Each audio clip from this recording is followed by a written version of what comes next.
Hello विद्यार्थियों, मैं doctor Saubhagyamal Meena, associate professor, government college Bundi. हाँ विद्यार्थी, आज का जो अपना अध्ययन टॉपिक है वो है क्लासिफिकेशन ऑफ एनेलिडा। बात करते हैं फाइलम एनालिडा की।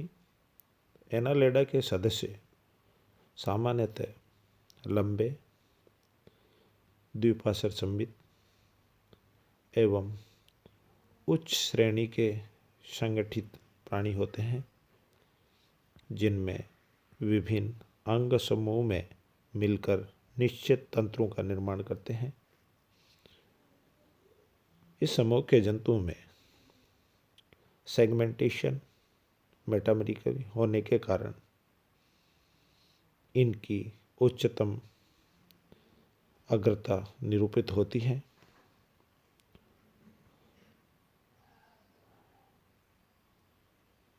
इन जंतुओं के समूह में अपेंडेजेस का अभाव होता है। यदि अपेंडेज होंगे तो जोड़ीदार नहीं होंगे।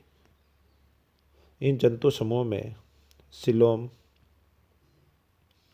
नेफ्रिडिया एवं सिफेलाइजेशन कर्मियों की अपेक्षा अधिक विकसित होते हैं। इस समूह के ये प्रथम प्राणी हैं जिनमें बंद प्रकार का सर्कुलेटरी सिस्टम पाया जाता है।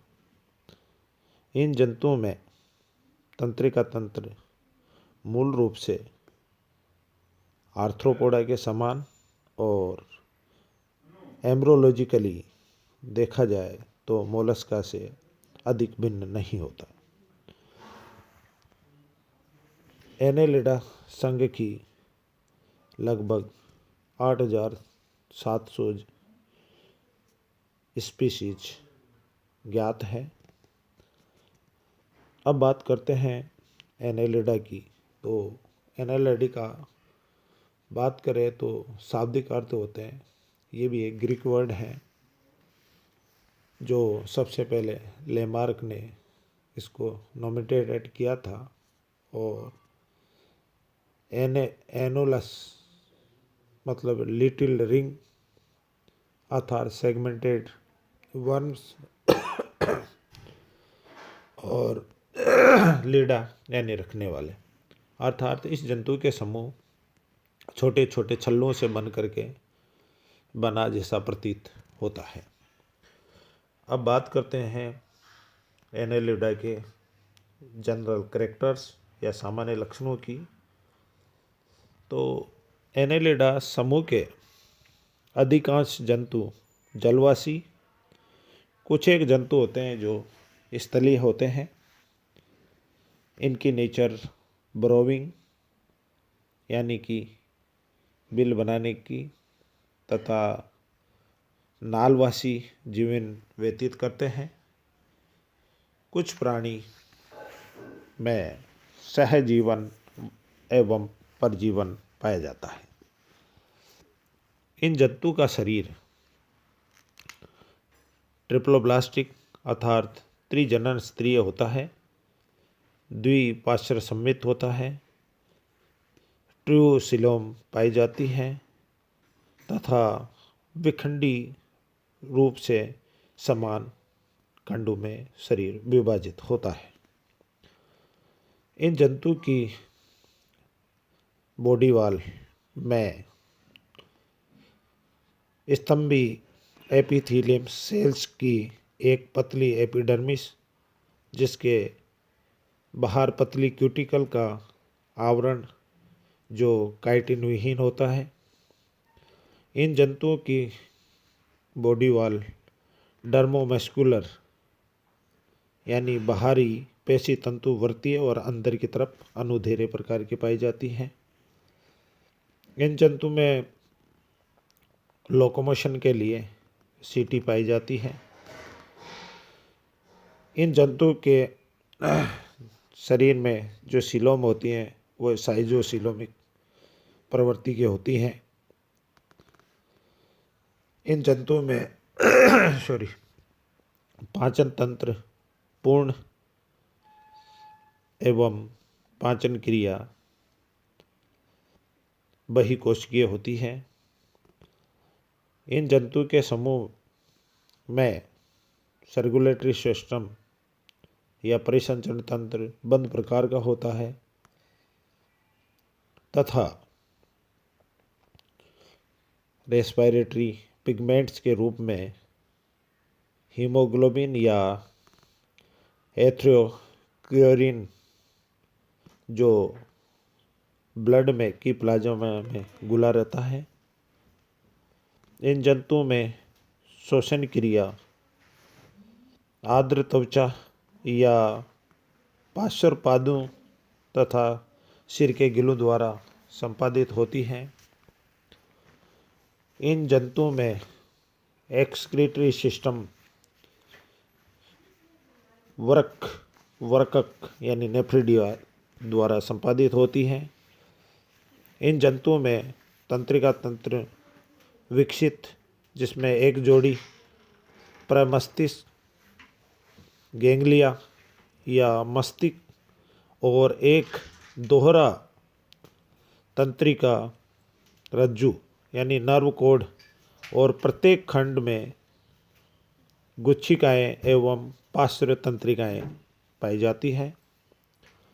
इन जंतुओं में सेंस ऑर्गन के रूप में टेंटेकल्स, संतुलन पुट्टिका, प्रकाशग्राही कोशिकाएं एवं कुछ जंतुओं में कभी कभी लेस युक्त नेत्र यानी ओसिलाई पाई जाती हैं। ये जंतु हर्माफ्रोडाइट प्रवृत्ति के होते हैं अर्थात नर और मादा दोनों अलग अलग होंगे। इन जंतुओं के डेवलपमेंट में जो विदलन प्रक्रिया है वो सर्पिल एवं डिटर्मिनेट होती है।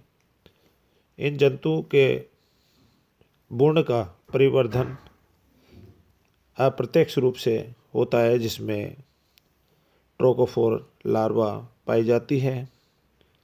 इन जंतुओं में रीजनरेशन अर्थात पुनरुद्भवन की प्रक्रिया सामान्य पाई जाती है। अब बात करते हैं फाइलम एनेलिडा की, जिसको सबसे पहले लेमार्क ने नाम दिया और इनको जो क्लासिफिकेशन का जो आधार रखा वो 4 क्लासों में इनको बांटा गया, जिनका आधार था locomotory city, body segmentation, reproductive vessels और रिप्रोडक्टिव ग्लैंड्स के आधार पर इनको 4 क्लासों में बांटा। वन इज पोलिकीटा, जिसमें अपन उदाहरण के रूप में ले सकते हैं नेरीज, एफ्रोप्रोडाइट, सबेला, एरेनिकोला, ये सभी जंतु क्लास पोलिकीटा में शामिल करते हैं। नेक्स्ट क्लास है ओलिगोकीटा, ओलिगोकीटा में शामिल करते हैं ट्यूबिपिक्स, फेरेटिमा इत्यादि। उसके बाद में है नेक्स्ट क्लास हिरुडेनिया, हिरुडेनिया में शामिल करते हैं हिरुडिनेरिया अर्थात लीच, पोंटोबडेला, हिरुडो इत्यादि। उसके बाद में जो नेक्स्ट क्लास है उसको कहते हैं आर्कियोएनेलिडा, आर्कियोएनेलिडा में शामिल करते हैं पोलिगोडियस, पोंटोडाइलस,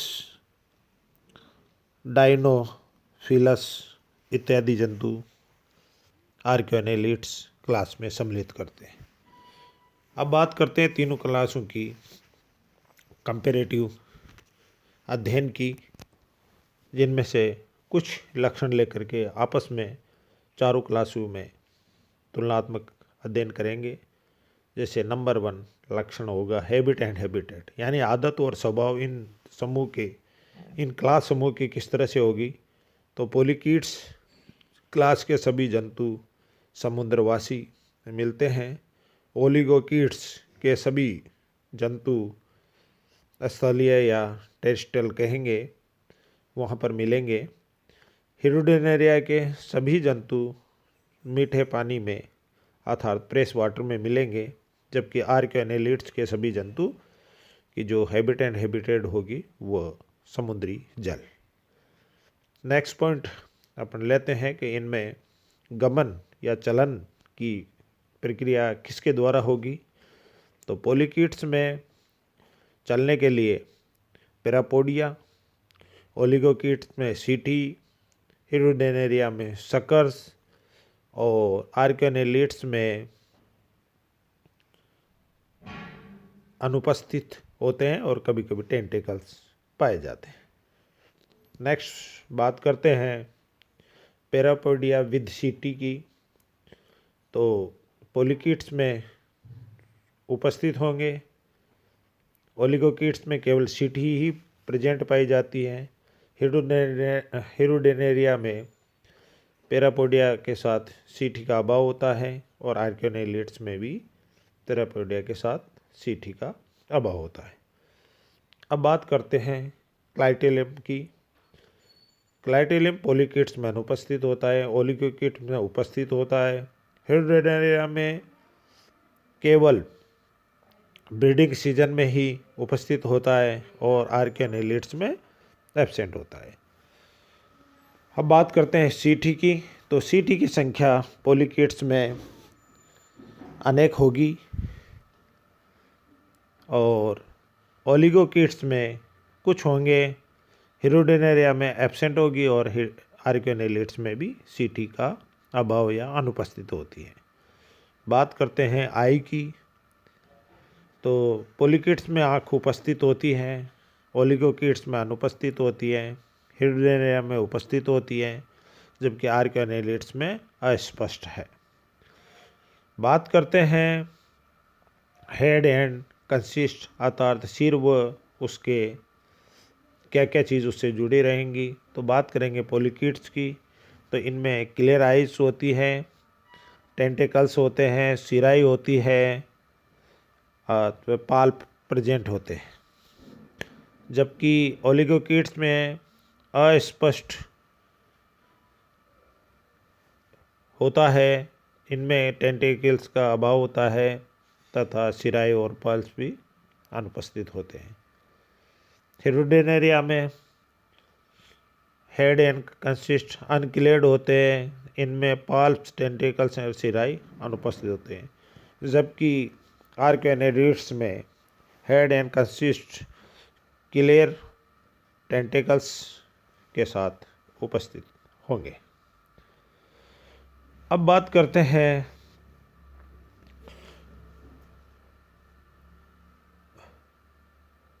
बोट्राइडियल टिश्यू, जो हीमोसिलोमिक द्वारा फील्ड होते हैं। ये पोलिकीट्स में अनुपस्थित होंगे, ओलिगोकीट में अनुपस्थित होंगे, हिरुडेनेरिया में उपस्थित होंगे और आर्कियोनेलिड्स में अनुपस्थित होंगे। अब बात करते हैं नेक्स्ट लक्षण की, वो है शरीर के अंदर खंडू की संख्या यानी numbers of segments in body. Polychaetes में खंडू की संख्या अनगणित अर्थात असंख्य, ओलिगोकीट्स में असंख्य, जबकि हिरुडेनेरिया में फिक्स होती है 33 और आर्कियोनेलिड्स में भी अनगिनत अर्थात असंख्य होते हैं। नेक्स्ट लक्षण की बात करते हैं सेक्सेज। तो पोलिकीट्स यूनिसेक्सुअल अर्थात नर व मादा अलग अलग होंगे, ओलिगोकीट्स में बाइसेक्सुअल अर्थात दोनों ही रिप्रोडक्टिव ऑर्गन एक ही जंतु में मिलेंगे। हिरुडेनेरिया में भी बाइसेक्सुअल और आर्कियोनेलिड्स भी बाइसेक्सुअल अर्थात नर व मादा एक ही एनिमल्स में उपस्थित होंगे। बात करते हैं फर्टिलाइजेशन की। नेक्स्ट लक्षण, तो पोलिकेट्स में निषेचन बाह्य एवं आंतरिक दोनों प्रकार का होगा। ओलिगोकिट्स में केवल आंतरिक और हिरुडेनेरिया में भी इंटरनल फर्टिलाइजेशन होगा और आर्कियोनेलिट्स में बाह्य फर्टिलाइजेशन अर्थात एक्सटर्नल फर्टिलाइजेशन पाया जाएगा। नेक्स्ट लक्षण की बात करते हैं कि इन जंतुओं में परिवर्धन किस तरह से होगा, तो पोलिकेट्स में इनडायरेक्ट अर्थात लार्वल अवस्थाएं पाई जाती हैं। ओलिगोकिट्स में डेवलपमेंट या परिवर्धन प्रत्यक्ष होगा यानी डायरेक्ट होगा। हिरुडेनेरिया में डायरेक्ट होगा और आर्कियोनेलिट्स में भी इनडायरेक्ट अर्थात इनमें भी परिवर्धन काल में लार्वल अवस्थाएं पाई जाती हैं। Thank you.